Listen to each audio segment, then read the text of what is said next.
What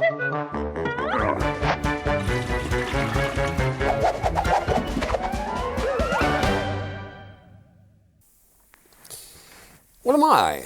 Court jester, I think. Well, every court jester wants to be king, so I'll see what I can do.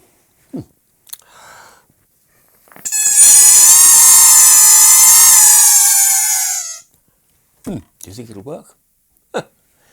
I found this extraordinary thing at the Nuremberg Toy Fair, which I've just come back from, invented by two very pleasant young men from Hamburg. So I'm hoping to get a whole bunch of these for my collection. It's a lovely thing to show people. Here's some of the other things I found at that toy fair, which I think is one of my all favourites. There was a beautiful spinning top collection made by a retired German engineer, I was told. But this is superb. I put my glasses on for these because these are tiny little reproductions of spinning tops of different sorts. Some of them are gold plated, I was told, but very, very nice and all working properly. Take one out and he provided a little spinning bowl like this to put it in. That works very well. It's got little touches like having a knurled wheel at the top so you can get a grip in it with your fingers. And here's the same thing but produced all in bronze. That worked well. And here's a tippy top, look at that, a tiny little tippy top, minute but it works. Set it spinning and it should turn upside down if I get it spinning fast enough. Almost, let's go a bit faster too. There we are. It stands on its little stem, isn't that beautiful? What a size too, so small. And the next one is an acorn. The Germans love acorns, it's part of their culture. This one is actually gold plated, I've been told, and it spins very nicely in the little spin bowl. Superb. And the last one is a beautiful trick one, which I have come across once before. It's got a little plinth that comes with it, and that's integral to it. And it's got a sort of lip to it, and when you sit it spinning on top, you'll find it falls down, but won't fall over.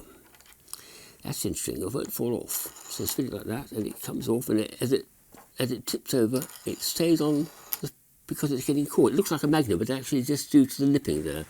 It actually can spin for a very long time, but I'm doing a gentle spin to make it show this extraordinary effect.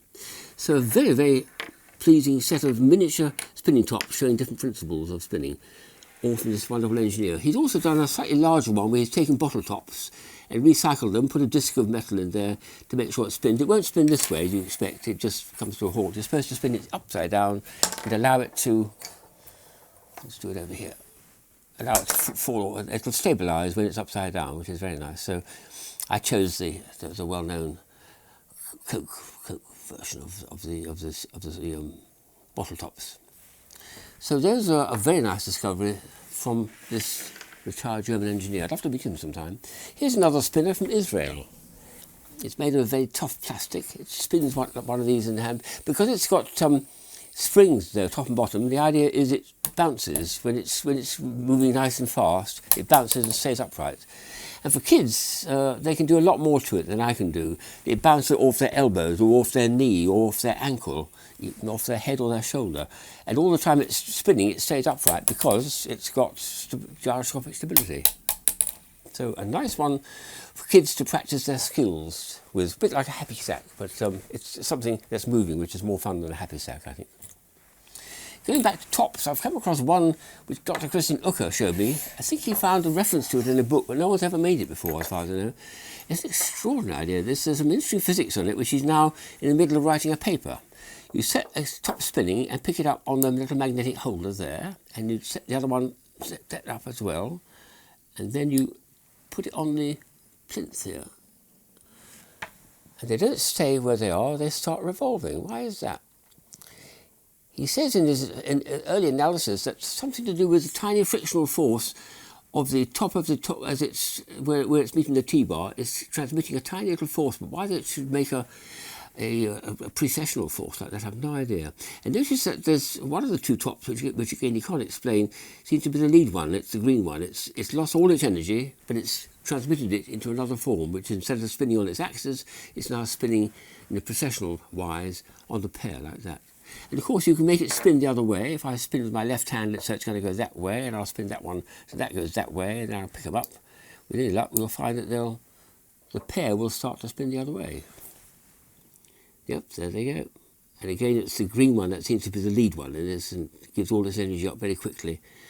Almost stops spinning, and by then it's got enough energy transmitted to make the pair spin. So a very interesting bit of physics, which I'm looking forward to the paper when it comes out. You'll get it translated into English and try and understand how it can do this extraordinary action like that. So a carousel top, he calls this, and it's a very nice addition to my top collection.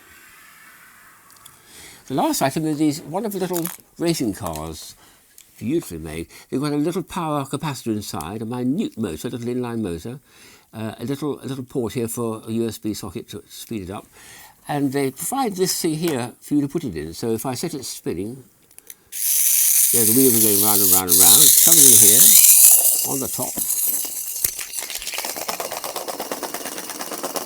Beyond the speed, look at that, extraordinary. And there's LEDs inside which change colour from red to yellow to green to something else like that. So what a piece. Take it out and it's going to go all over the place. Yes.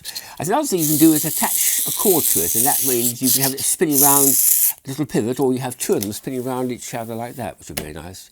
I discovered a nice effect because he let me have two of these. So I took an old glass mug I've had in my collection for years and years. This was actually given to me for my 21st birthday, would you believe? You know, a couple of years ago. Set it spinning in here and something unusual happens. Spins round and round and round, and you turn it upside down. A bit quieter too. That's because the larger diameter is in the middle of the cub and it's tapering down to the hole in the middle. So, what a lovely idea this is. It was a very good trip Nuremberg this year. Cheers!